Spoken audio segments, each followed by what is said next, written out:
para muslimat, ibu-ibu, puan-puan, hadirat, jamaah yang dikasihi dan dirahmati oleh Allah Subhanahu wa taala. Pertamanya, marilah sama-sama kita merafakkan dan memanjatkan kesyukuran kita kepada Allah dengan kita sentiasa memperbanyakkan ucapan tahmid sebagai muqaddimah untuk kita merasakan segala bentuk nikmat yang Allah kurniakan kepada kita. Tidak ada satu pun yang kita rasai daripada nikmat-nikmat yang ada, melainkan segalanya datang daripada Allah Subhanahu wa taala. Nikmat bernafas, nikmat bercakap, nikmat melihat pemandangan-pemandangan yang ada di persekitaran kita, nikmat kita mendengar, nikmat kita mampu untuk menggerakkan jari jemari kita, anggota kita untuk melaksanakan apapun aktiviti dalam kehidupan kita. Ditambah dengan nikmat-nikmat yang lain, semuanya datang daripada Allah. Maka perbanyakkanlah ucapan tahmid kita kepada Allah. Mudah-mudahan dengan kalimah Alhamdulillah, ia mampu untuk memberikan kesan kepada hati dan juga jiwa kita, sehingga akhirnya mampu untuk membentuk perbuatan-perbuatan dan segala pergerakan-pergerakan yang membawa pahala di sisi Allah Subhanahu wa taala. Allahumma amin ya rabbal alamin. Pagi ini kita akan menyambung perbincangan kita yang mana kita telah pun berhenti dalam perbincangan yang terakhir pada muka surat 101, iaitulah sampai kepada ucapan yang terakhir ini ataupun ayat yang terakhir dalam surah Ali Imran ayat 135 sehinggalah 136. Kita telah pun bicarakan sebelum ini, dan sambungannya iaitulah ucapan daripada Al-Imam Hasan Al-Basri radhiyallahu anhu, salah seorang ulama at-tabi'in yang cukup terkenal dari sudut nasihat-nasihat dan ucapan-ucapan yang disampaikan oleh beliau. Di saat ketika beliau melihat tentang kehidupan manusia berada dalam keadaan mereka itu lalai dan juga lupa, lantas waktu itu Imam Hasan Al-Basri pun berkata, ya bna Adam, innama anta ayyam, fa idza dhahaba yaumun dhahaba ba'duh. Wahai anak-anak Adam, kamu ini sebenarnya dibina dengan hari-hari yang wujud dalam kehidupan kamu. Dan apabila sebahagian daripada hari-hari itu telah pun berlalu dan meninggalkan kamu, sebahagian daripada diri kamu sebenarnya telah pun pergi. Maknanya kita telah pun meninggalkan usia kita pada beberapa hari yang lalu, dan kita sedang melalui hari berikutnya. Itulah merupakan baki daripada waktu kehidupan kita di muka bumi Allah Subhanahu wa taala. Itu salah satu nasihat daripada Imam Hasan Al-Basri, dan salah satu di antara kata-kata yang beliau ucapkan ini adalah sabda daripada Rasulullah sallallahu alaihi wasallam. Sebenarnya hadis ini adalah merupakan hadis yang diriwayatkan oleh Imam Ahmad, dan hadis ini juga diriwayatkan oleh Imam Al-Hakim. Cuma Imam Hasan Al-Basri terus memutuskan sanadnya dan kemudian menyebut Rasulullah sallallahu alaihi wasallam bersabda. Macam kita lah, kita tak sebut daripada siapa, terus kita menyebut baginda sallallahu alaihi wasallam bersabda. Namun begitu kena pastikan apakah ucapan itu datang daripada Nabi sallallahu alaihi wasallam ataupun ianya merupakan qaul, kata-kata dan ungkapan daripada para ulama dari sudut ucapan tersebut. Dan jika dilihat daripada hadis ini diriwayatkan oleh Imam Ahmad, bermakna memang hadis ini adalah daripada ucapan Nabi sallallahu alaihi wasallam. Berkata Nabi sallallahu alaihi wasallam bersabda, ketika Allah menurunkan iblis, ia berkata, bi'izzatika inni la ufariqu bana adama hatta tufariqa ruhuhu jasadah. Faqala ar-rabbu ta'al wa izzati wa 'azamati la ahjubu at-taubata an 'abdi hatta yugharghira biha. Demi kemuliaanmu, ucapan daripada iblis. Iblis ini juga tahu dan mengetahui bahawa tidak ada sesuatu yang agung melainkan Allah Subhanahu wa taala. Tapi iblis juga adalah merupakan seorang makhluk yang kurang ajar. Sebab dia kata apa? Yang menyebabkan dia sesat itu bukan dia, tapi yang menyebabkan dia sesat itu adalah Allah. Ya, fabima aghwaytani, ada suatu kata-kata daripada iblis yang Allah rakamkan dalam Al-Quran. maka dengan sebab engkau telah sesatkan aku. Itu bahasa kurang ajar daripada iblis kepada Allah Subhanahu wa taala. Baik, dalam ucapan ini iblis berkata, demi kemuliaanmu wahai Allah, saya tidak akan melepaskan anak Adam sehinggalah terpisah dengan rohnya. Ucapan iblis ini memberikan satu isyarat pada kita bahawa dalam hidup kita, di mana sahaja kita berada, iblis ini ataupun keturunannya daripada kalangan syaitan akan sentiasa berdamping dengan kita. Apa kerja daripada syaitan ni? Dia akan sesatkan kita. Dia cari jalan bagaimana nak menyesatkan kehidupan umat manusia di muka bumi Allah Subhanahu wa taala. Sebab itu saya tertarik dengan satu ayat dalam surah Ibrahim ayat 22. Boleh rujuk di dalam ucapan tersebut bagaimana Allah memberikan ruang dan peluang kepada iblis untuk dia menyampaikan ucapan terakhir sebelum disiksa. Apa ucapan daripada iblis? Qala asyaitanu lamma qudiyal amr innallaha wa'adakum wa'da wa wa'adtukum fa akhlaftukum fama kana liya 'alaikum min sultan illa an da'awtukum fastajabtum li fala talumuni walumu anfusakum ma ana bimusrikhikum wala antum bimusrikhi inni kafartu bima asyraktumuni min qabl innal zalimina lahum adzabun alim. Jadi dalam ayat itu apa kata daripada syaitan? Syaitan berkata tatkala selesai hukuman dilakukan, selesai pembalasan yang diberikan oleh Allah kepada seluruh daripada manusia, manusia yang masuk dalam syurga selesai dan manusia yang masuk dalam neraka pun selesai, segala urusan tersebut telah pun selesai. Syaitan pun berkata, qala syaitan, apa kata daripada syaitan? Innallaha wa'adakum wa'da, sesungguhnya Allah telah menjanjikan kepada kamu itu akan janji-janji. Wa wa'adtukum, dan aku juga sebenarnya sebelum daripada ini aku juga telah menyampaikan janji kepada kamu, fa akhlaftukum, tapi aku tidak akan menunaikan janji, aku melanggar janji yang telah aku buat.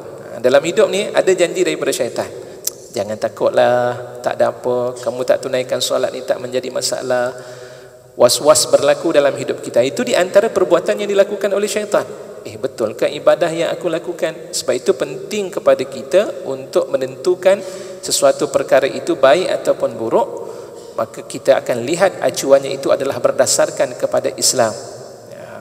Banyak kita bicarakan perkara-perkara yang hujungnya dari sudut perbincangan tersebut tidak melahirkan satu natijah yang sebenar ataupun hukum yang sebenar akibat daripada kejahilan.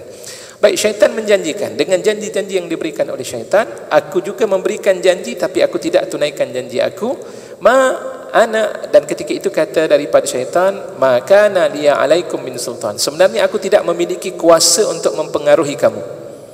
Maknanya syaitan memang tidak akan berkuasa untuk menjajahi ataupun menguasai diri kita. Tak ada kekuatan.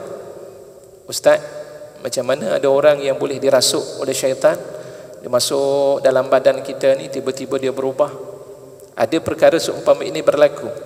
Puncanya kenapa? Akibat daripada kelemahan iman yang ada pada diri kita. Itu di antara punca utama. Syaitan dia akan masuk dalam diri kita bila mana iman kita tidak kuat.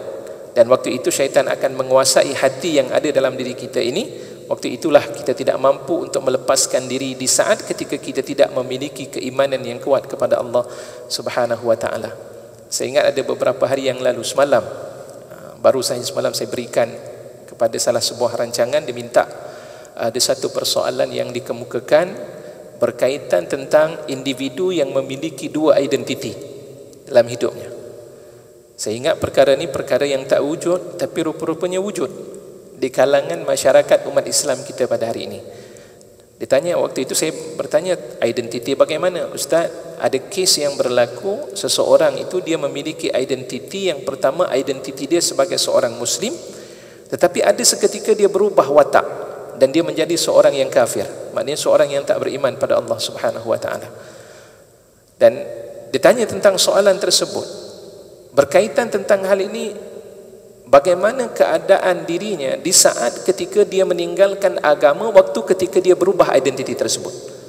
sembahyang tak dibuat, puasa tidak dilaksanakan, malah ketika itu dia menyembah selain daripada Allah Subhanahu wa taala, wa na'udzubillah. Jadi apakah dia dianggap sebagai berdosa? Maka jawapannya apa dia, para muslimat yang dikasihi dan dirahmati Allah? Jika benar berlaku dalam keadaan demikian tanpa kesedaran pada dirinya, maka dia tidak berdosa. Kenapa? Sebab diambil dalam sebuah hadis Nabi sallallahu alaihi wasallam, Rasulullah bersabda, rufi'al qalamu an thalathatin.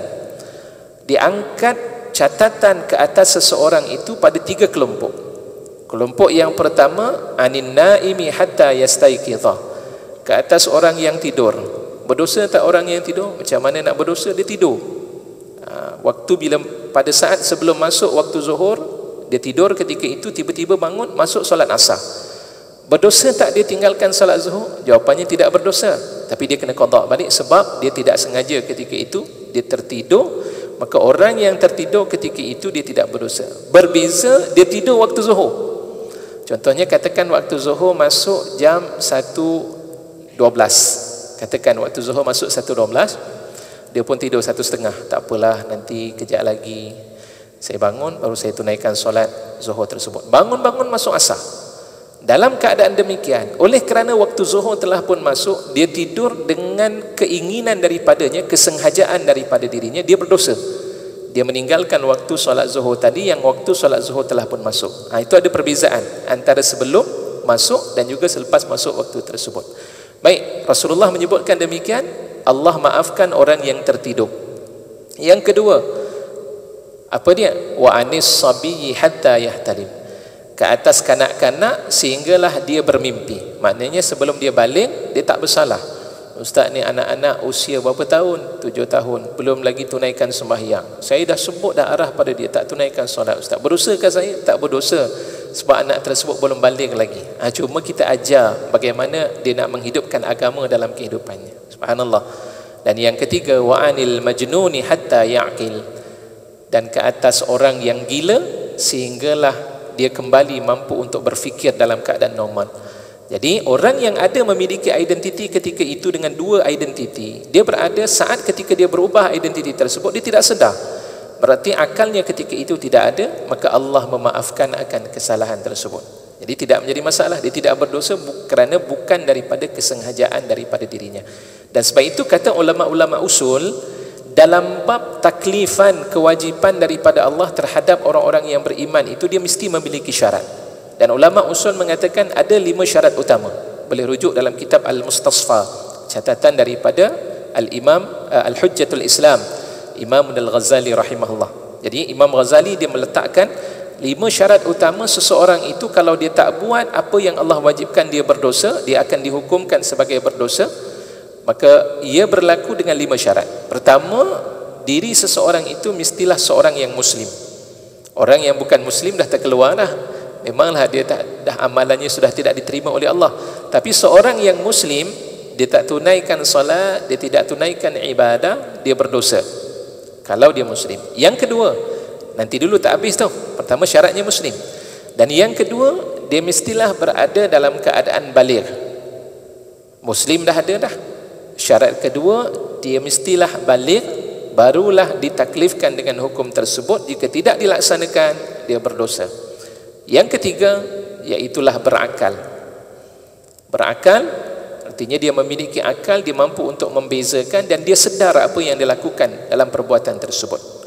Dan syarat yang keempat itu disebut sebagai bulugh al-hukmil islami ataupun syariah al-islami. Maka yang ketiga, yang keempat, sampai kepadanya syariat Islam itu kepadanya. Ada hukumnya, syariat Islam sampai. Ada orang yang dia lahir sebagai seorang Islam, baligh dah, tapi agama tak sampai dalam kehidupannya. Dia tak tahu bab solat, wallahu a'lam lah kalau ada, tapi mustahil wujud pada hari ini. Kalau ada begitu, maka dia tetap tidak dihukumkan berdosa kalau dia tak buat, sebab Islam tak sampai dalam kehidupannya. Walaupun nama ayahnya ataupun ayahnya Islam, maknya Islam, dia tak tahu tentang bab hukum-hukum yang berkaitan dengan Islam. Kehidupannya diabaikan ketika itu. Maka syarat yang keempat tadi meletakkan hukum, yang penting sampai. Dalilnya di mana? Berdasarkan kepada ayat suci Al-Quranul Karim, wa ma kunna mu'adzibina hatta nab'atha rasulah.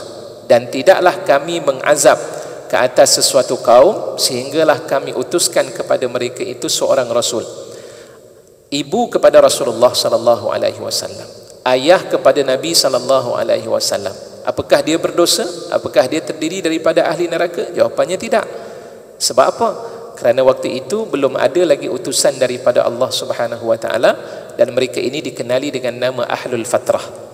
Walaupun Rasulullah adalah merupakan utusan daripada Allah Subhanahu wa taala, tapi maklumat berkaitan dengan wahyu yang disampaikan kepada Nabi itu belum sampai kepada ayah dan ibunya. Namun begitu dia tetap tidak diazab oleh Allah Subhanahu wa taala disebabkan tidak ada rasul yang datang memberikan panduan berkaitan dengan agama. Baik.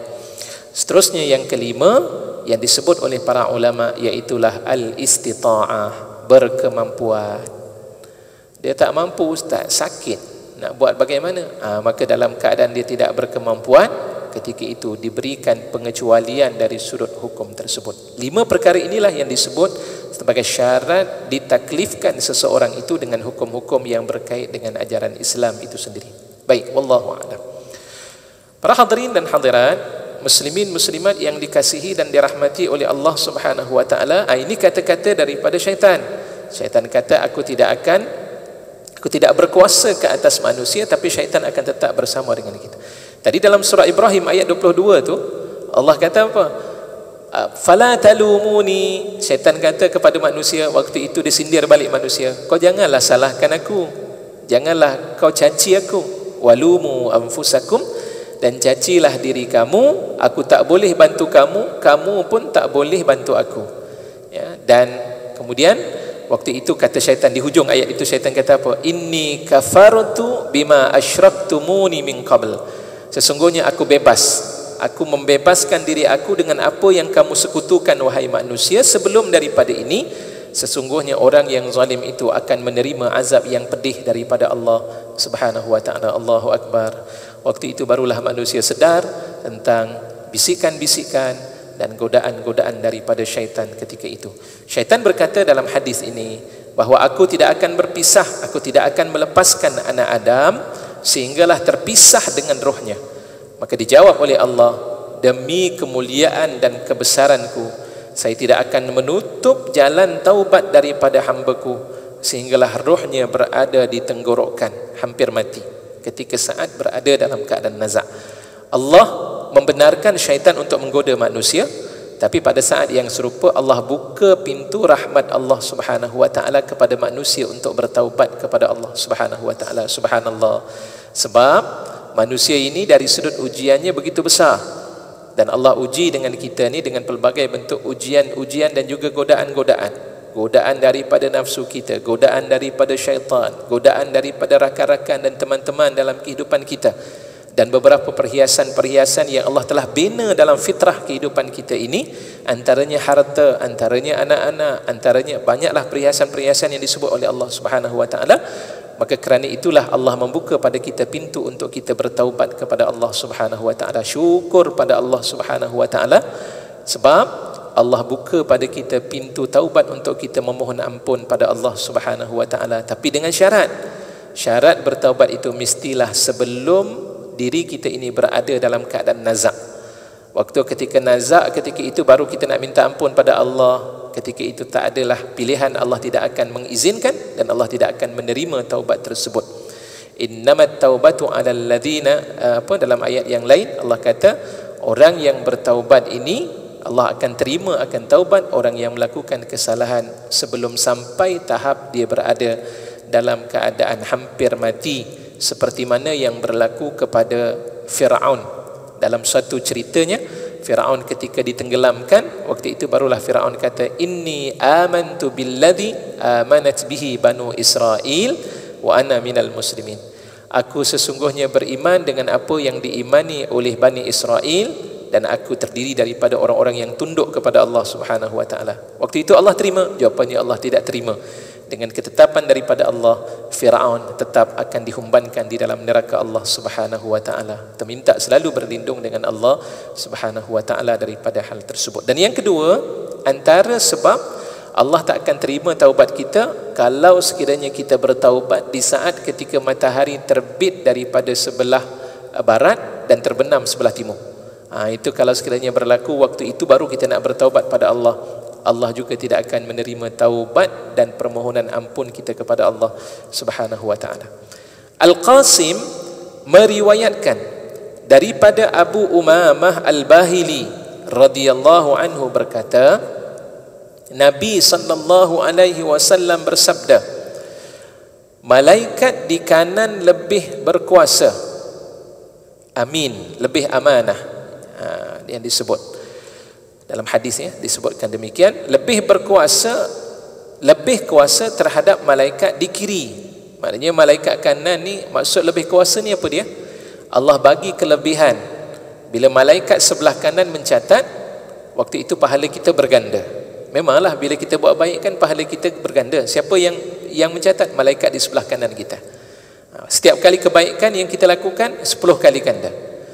Dan setiap kebaikan kita lakukan dihapuskan kejahatan. Innal hasanati yuzhibna sayyi'at. Sesungguhnya kebaikan-kebaikan yang kita lakukan dia akan memadam segala dosa-dosa kecil yang kita lakukan. Sebab itu jangan kita rasa berat untuk melakukan apapun yang namanya hasanat.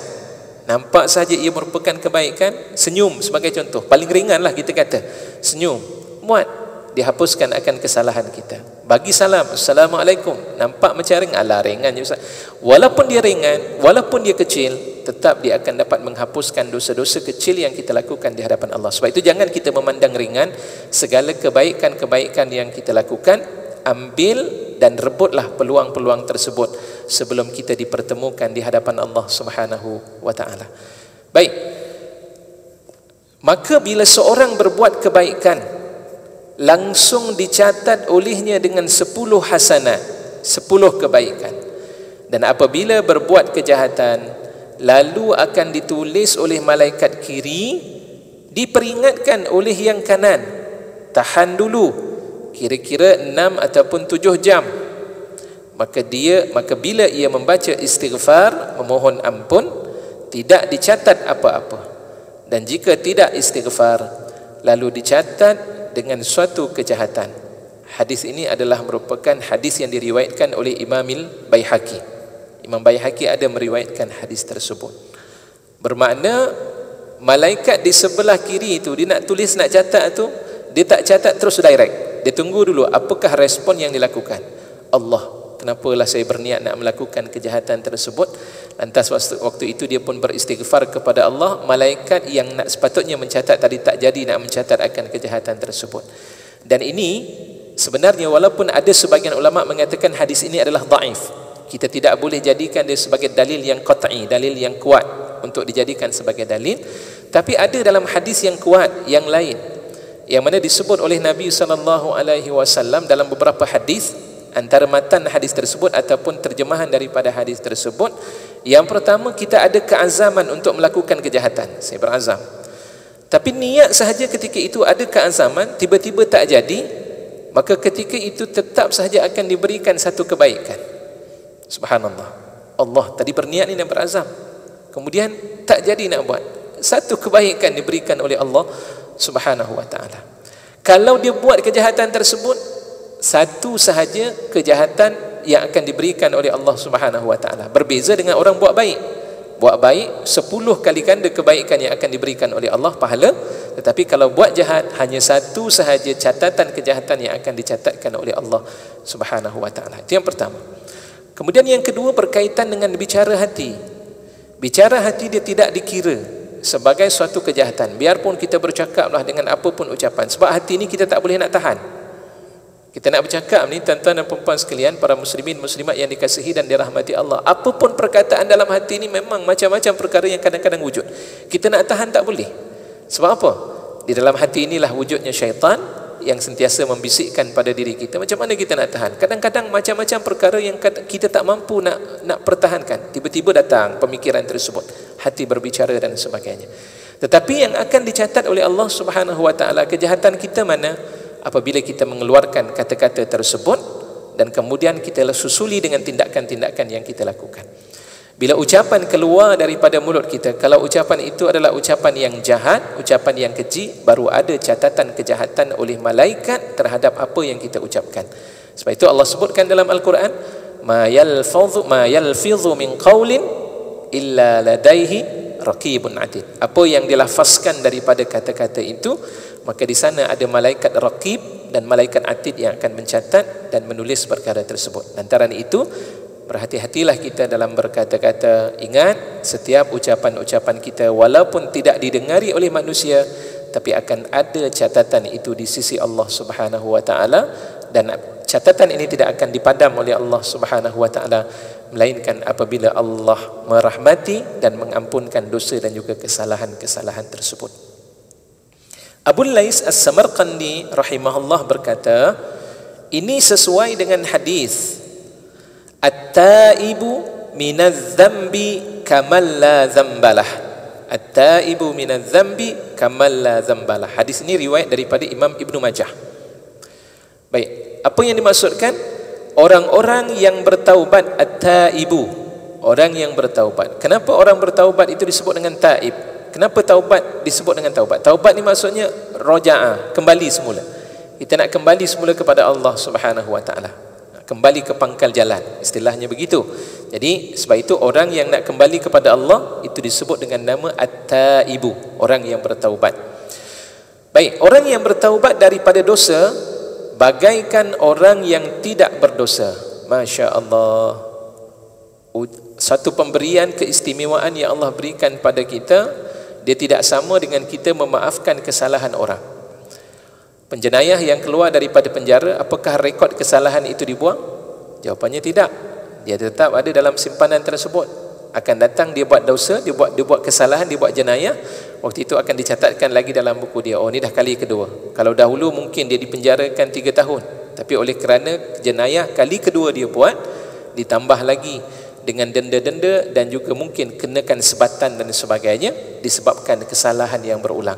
Tapi bagi Allah Subhanahu wa taala, Allah hapuskan kesalahan-kesalahan yang dilakukan tadi disebabkan dia melakukan taubat nasuha kepada Allah, kembali semula kepada Allah Subhanahu wa taala, biarpun dosa yang dilakukan kadang-kadang berulang. Ada dalam sebuah hadis riwayat daripada Imam Al-Bukhari dan juga Imam Muslim, kisah bagaimana seorang lelaki yang ketika itu dia melakukan dosa, dan setelah dia melakukan dosa, dia tahu bahawa dosanya ini akan ditulis oleh Allah. Dia tahu Allah Subhanahu wa taala melihat akan perbuatannya. Aznaba abdi dzamban, seorang hambaku melakukan dosa, fa'alima anna lahu rabba, dia mengetahui baginya itu ada Allah, ada Tuhan, dan dia tahu Allah akan mencatat segala apa yang dia lakukan. Lantas dia memohon ampun kepada Allah. Allah kata, faghafartuhu, aku ampunkan dosa yang dia lakukan. Tak lama sesudah daripada itu dia buat lagi dosa. Kemudian dia pun mengetahui, ya Allah, aku buat kali yang kedua, ya Allah. Maka ketika itu dia tahu bahawa dirinya telah melakukan dosa, dia tahu ada Allah, lantas dia memohon ampun pada Allah, Allah ampunkan. Dan kali yang ketiga dia lakukan perkara yang serupa, dia kembali semula kepada Allah, Allah tetap sahaja mengampunkan. Inni ghafartu lakum falyaf'al ma sya'. Ketika itu Allah katakan, aku ampunkan dosa kamu, lakukanlah apa yang kamu mahukan. Tetap sahaja di saat ketika kamu memohon ampun, aku akan ampunkan dan aku akan maafkan dosa-dosa yang kamu lakukan. Cuma kena berhati-hati dengan hadis tersebut.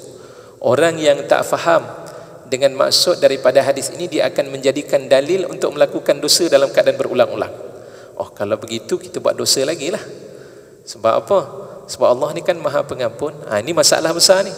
Kita patutnya jadikan hadis itu sebagai panduan untuk menambah baik kesalahan dan kekurangan yang ada pada diri kita. Ada orang dia mengambil hadis itu untuk mengurangkan amalan dalam kehidupan. Waliyahzubillah. Itu kita minta berlindung selalu kepada Allah. Bila kita belajar menuntut ilmu ni, matlamat kita nak memanfaatkan ilmu tersebut ke arah kebaikan.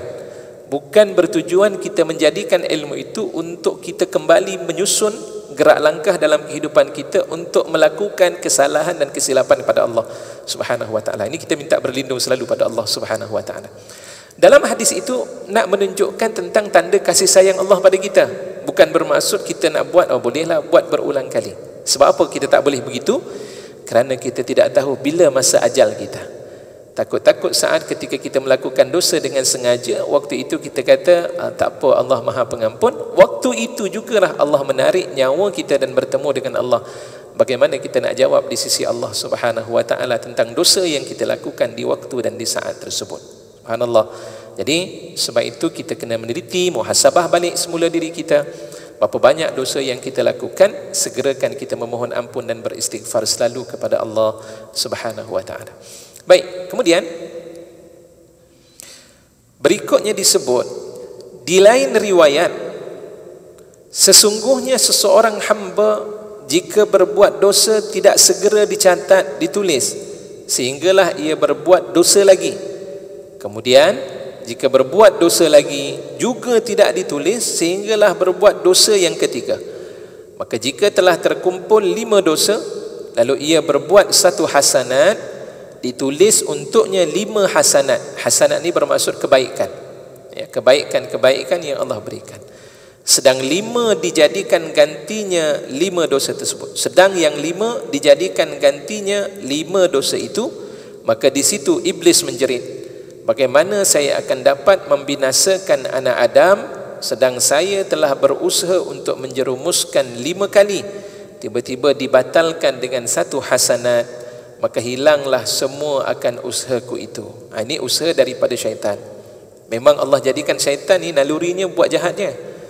Dia tak macam kita. Allah jadikan kita, kedudukan kita tidaklah seumpama malaikat dan tidaklah juga seumpama syaitan. Syaitan ataupun iblis ni kerjanya memang dibuat jahat selalu. Dan kerja tugas daripada malaikat, malaikat sentiasa melakukan ibadah kepada Allah. Tapi manusia ni dia berada di pertengahan.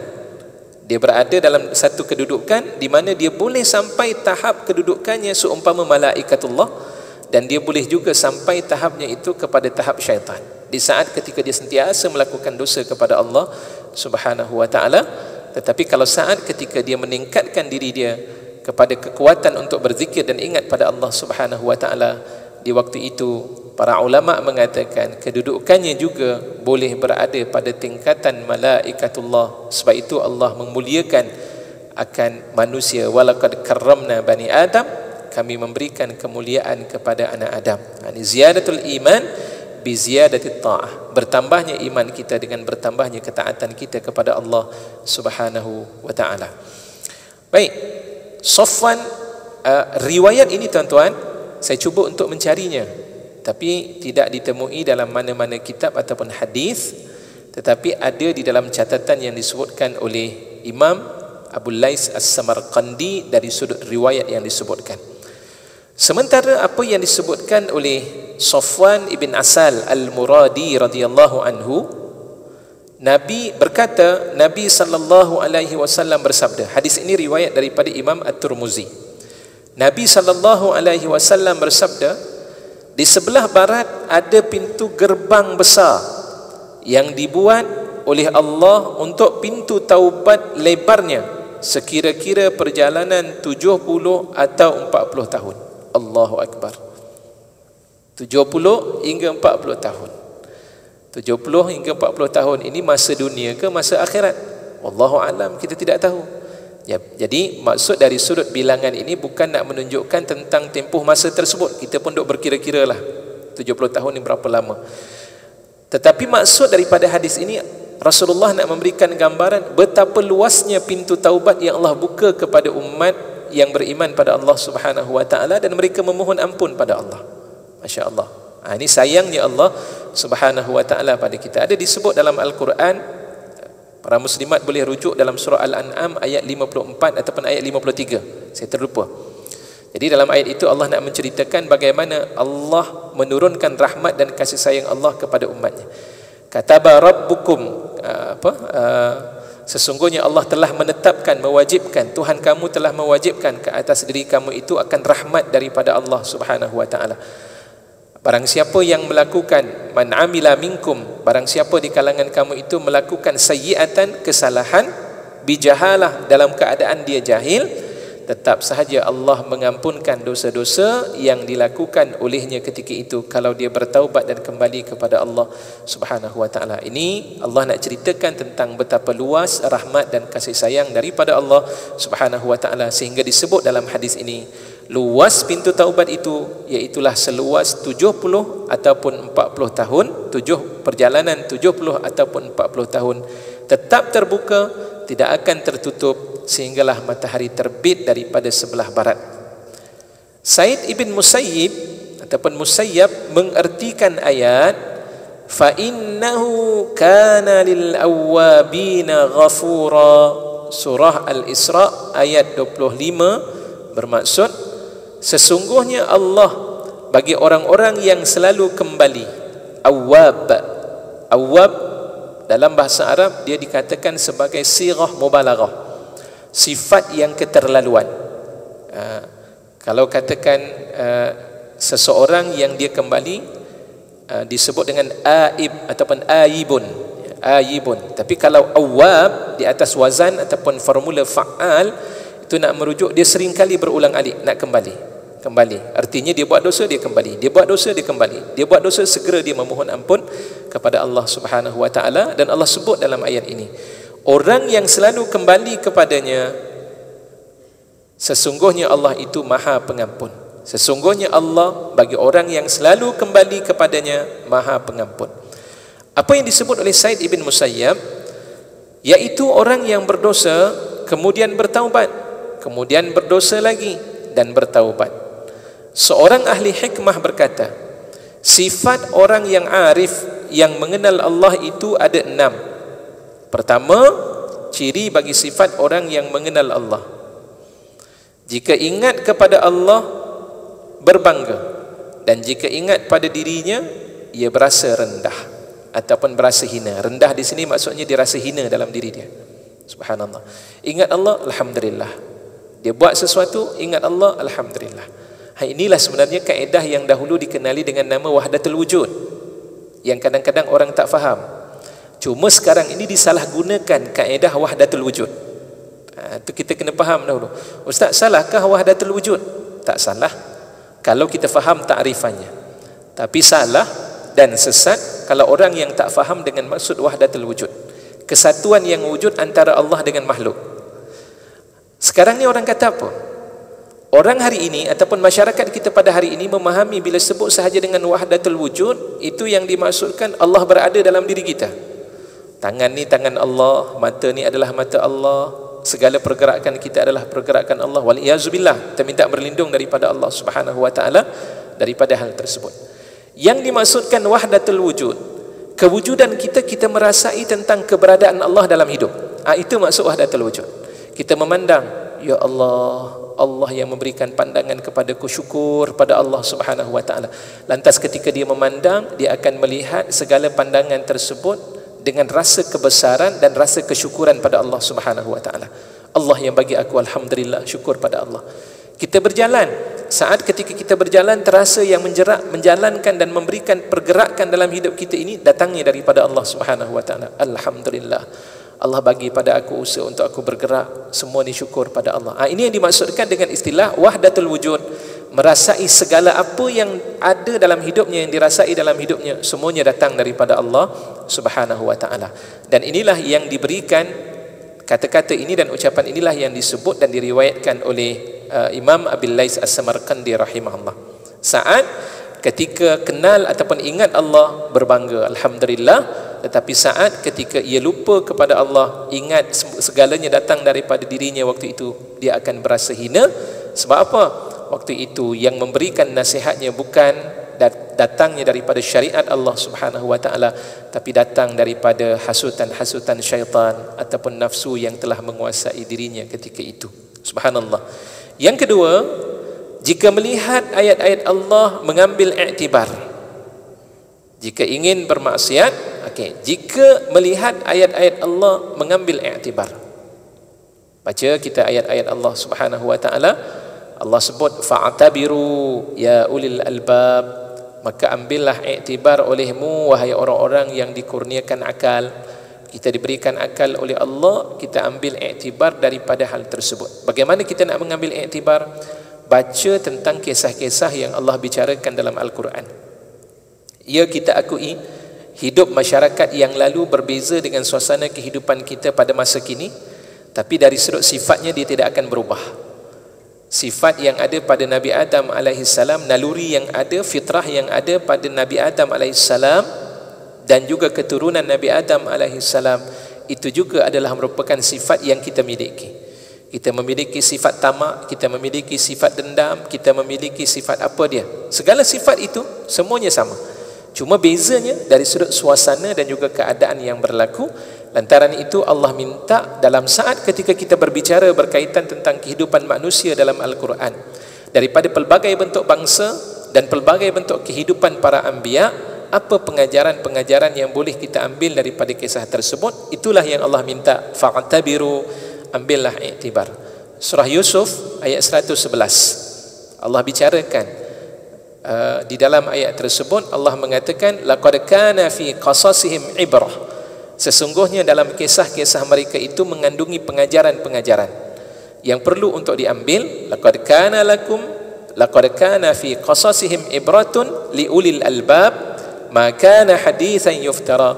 Cerita yang Allah bawakan itu bukan merupakan cerita dongengan, walakin akan tetapi tasdiqal ladzi baina yadayh, suatu kebenaran yang Allah datangkan daripada Allah Subhanahu wa taala, wa tafsila kulli syai', dan pendetilan terhadap cara kehidupan manusia di muka bumi ini, wa hudan wa rahmah, dan ia merupakan panduan dan tanda kasih sayang Allah Subhanahu wa taala bagi orang-orang yang beriman pada Allah Subhanahu wa taala. Masya-Allah, ambil iktibar daripada kisah tersebut. Dan ada kalanya iktibar kita ni dengan melihat segala bentuk ciptaan-ciptaan yang Allah bina dalam kehidupan kita ini, dan itulah yang Allah minta pada kita supaya kita gunakan akal fikiran untuk melihat tentang tanda-tanda kebesaran daripada Allah Subhanahu wa taala. Subhanallah. Dan seterusnya, jika ingin bermaksiat dan jika ingat dosa-dosanya, maka meminta ampun di saat ketika dia melakukan ataupun ada keinginan untuk melaksanakan maksiat dan dosa, waktu itu dia segera untuk beristighfar kepada Allah. Dan inilah ciri orang yang bertakwa, walladzina idza fa'alu fahishatan aw zalamu anfusahum dzakarullah fastaghfaru lidzunubihim wa man yaghfiru dzunuba illallah. Ya.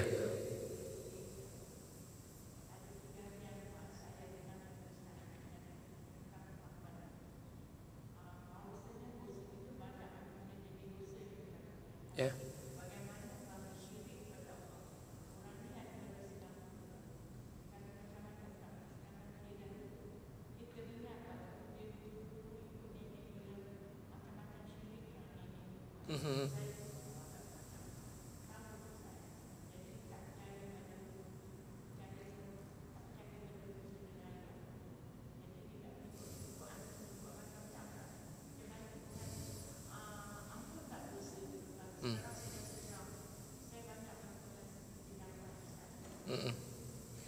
Okey.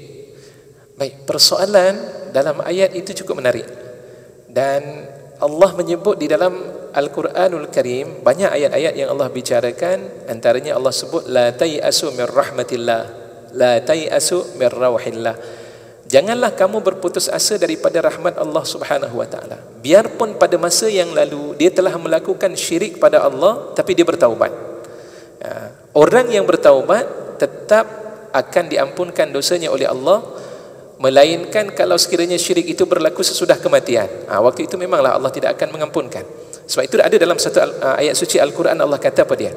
Allah kata innal ladzina kafaru wa matu wa hum kuffar. Itu diambil bicara oleh para ulama.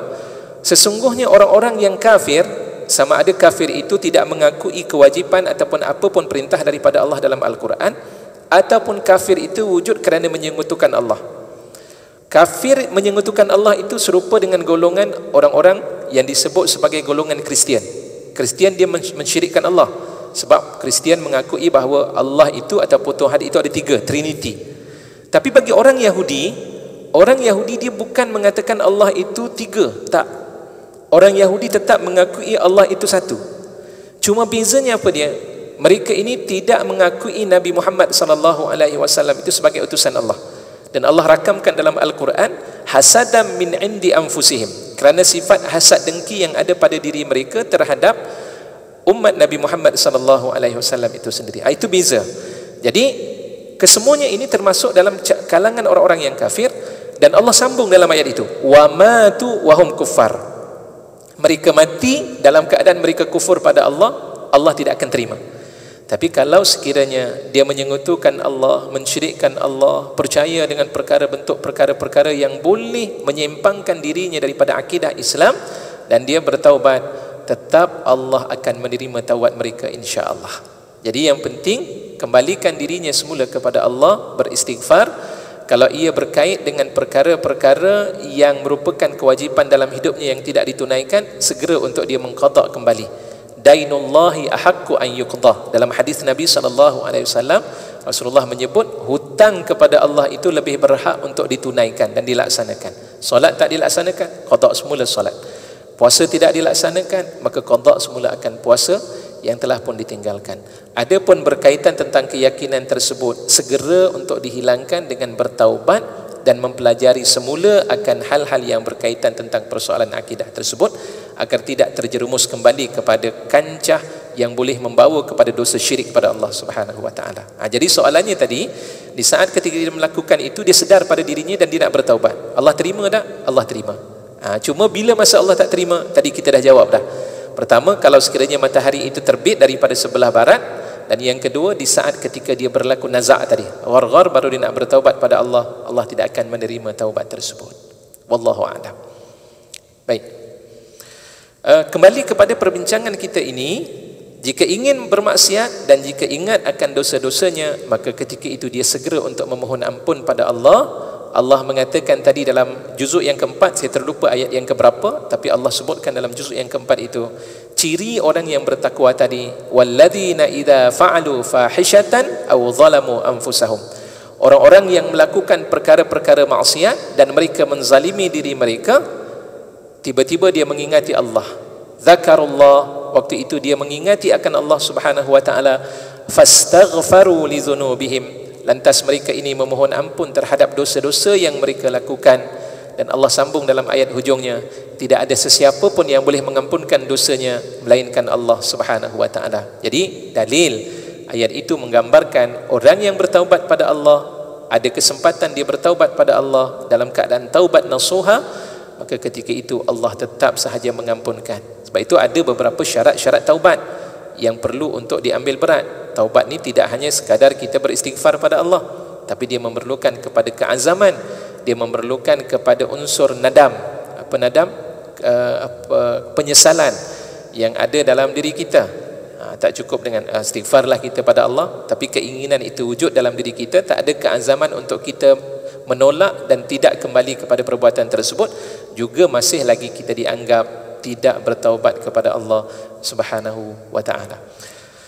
Kemudian Imam Abil Lais As-Samarqandi dalam riwayat yang panjang, kita baca dari sudut maknanya, mungkin penjelasan nanti kita akan lihat dalam perbincangan yang akan datang. Baik, Abu Lais As-Samarqandi meriwayatkan dengan sanadnya daripada Az-Zuhri berkata, dakhala Umar ibn al-Khattab ala Rasulillah sallallahu alaihi wasallam wa huwa yabki, faqala lahu Rasulullah sallallahu alaihi wasallam, ma yubkika ya Umar? Faqala ya Rasulullah bil babi syabun qad ihtaraqa fuadi wa huwa yabki. Faqala Rasulullah sallallahu alaihi wasallam, ya Umar adkhilhu alai. Qala fadakhala wa huwa yabki, faqala lahu Rasulullah sallallahu alaihi wasallam, ma yubkika ya syab? Qala ya Rasulullah abtaki dhunubun kathiratun wa khiftu min jabbarin ghadbani alayya. Faqala Rasulullah sallallahu alaihi wasallam, asyrakta billahi syai'an ya syab? Soalan ini menarik ni, ada kaitan dengan apa yang disebutkan.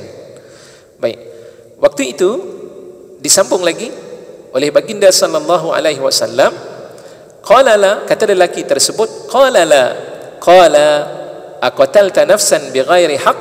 Qala la. Qala fa inna Allah yaghfiru dhanbaka walau kana mithla as-samawati as-sab'i wal ardin as-sab'i wal jibali ar-rawasi. Qala ya Rasulullah dhanbi a'zamu min as-samawati as-sab'i wal jibali ar-rawasi. Faqala Rasulullah sallallahu alaihi wasallam, dhanbuka a'zamu amil kursi? Qala dhanbi a'zam. Qala dhanbuka a'zamu amil arshi? Qala dhanbi a'zam. Qala dhanbuka a'zamu am ilahuka, yani afullah? Qala balillahu a'zamu wa ajal. Qala fa innahu la yaghfiru adh-dhanba al-'azima illa Allahul 'azim at-tajawuzi. Qala akhbirni an dhanbik. Qala fa inni astahyi minka ya Rasulullah. Panjang dia sebut tadi. Dia menangis. Apa dosa yang kamu buat? Tanya satu persatu. Dia tak jawab. Adakah kamu menyekutukan Allah? Tak. Adakah kamu membunuh? Tidak. Jadi satu persatu. Tapi dia kata dosa aku ni lebih besar daripada itu. Banding dengan langit dan juga bumi, banding dengan langit dan bumi, dosa aku lebih besar daripada langit dan bumi. Ini menarik ni nanti. InsyaAllah nanti kita akan cuba lihat dalam perbincangan yang akan datang. Sampailah tahap disebutkan begitu. Seterusnya bila ditanya, tolonglah bagi tahu apa dosa yang kamu lakukan. Aku malu nak bagi tahu padamu ya Rasulullah. Sampai tahap itu. Ditanya lagi, didesak, malu ya Rasulullah aku nak sebut. Baik, sambung lagi. Qala akhbirni an dhanbik. Qala ya Rasulullah, inni kuntu rajulan nabbashan ambushul qubura منذ 7 سنين hatta matat jariyatun min banatil ansar. Ini kisah pengurik apa ni? Penggali kubur, istilah cerita tentang penggali kubur ni. Hatta matat jariyatun min banatil ansar fanabashtu qabraha fa akhrajtuha min kafaniha famadaitu ghayra ba'idin idh ghalaba asy-syaitanu ala nafsi faraja'tu fajama'tuha inna lillahi wa inna ilaihi raji'un famadaitu ghayra ba'id idh qamatil jariyatu wa qalat waylak ya syabun ama tastahyi min dayyanin yaumiddin yada'u kursiyahu lil qada'i wa ya'khudhu lil mazlumi min adh-dhalimi taraktani uryanatan fi askaril mauta wa awqaftani junuban baina yaday Allahi azza wa jalla. Wanita itu bercakap dalam kapan tadi dibuka, tiba-tiba dia bercakap pada lelaki tersebut, menakutkan. Di saat ketika lelaki tersebut dia telah melakukan perzinaan kepada wanita tadi, berada dalam kubur. Dia tengok wanita tersebut, dia buka kafan tu dan dia tengok wanita ni cantik pula. Dan akhirnya ketika itu nafsunya telah menguasai dirinya, dia melakukan perbuatan perzinaan ataupun melakukan perbuatan terkutuk itu kepada wanita tadi. Tiba-tiba wanita tersebut bangun. Terkejut lelaki tersebut. Jumpa dengan, ni bukan pucung ni, dia bukan hantu, tapi manusia yang ketika itu berkata-kata. Dan waktu itu dia berceritalah dalam keadaan demikian. Dan menarik, nanti kita akan lihat. Dan kemudian apa yang dikatakan, fawathaba Rasulullah sallallahu alaihi wasallam wa huwa yudfa'u fi qafahu wa huwa yaqul ya fasik ma ahwajaka ila an-nari ukhruj anni. Rasulullah tak tahan bila mendengar hal demikian. Akhirnya Rasulullah memalingkan kepala, kau keluar daripada aku. Itu kata-kata daripada Nabi sallallahu alaihi wasallam. Fa kharaja asy-syabu ta'iban ila Allah ta'ala 40 lailatan. فلما تم له 40 ليلة رفع رأسه إلى السماء فقال يا إله محمد وآدم وحواء إن كنت غفرتني فأعلم محمدا وأصحابه وإلا فأرسل نارا من السماء فأخرقني بها ونجني من عذاب الآخرة. قال فجاء جبريل إلى النبي صلى الله عليه وسلم فقال السلام عليك يا محمد ربك يقرئك السلام.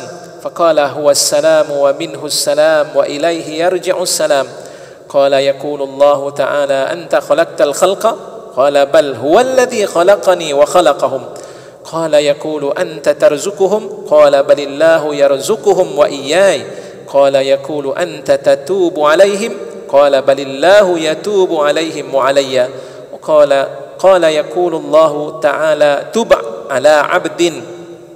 على عبدي فإني تبت عليه. فدعا النبي صلى الله عليه وسلم الشاب وبشره بأن الله تاب عليه.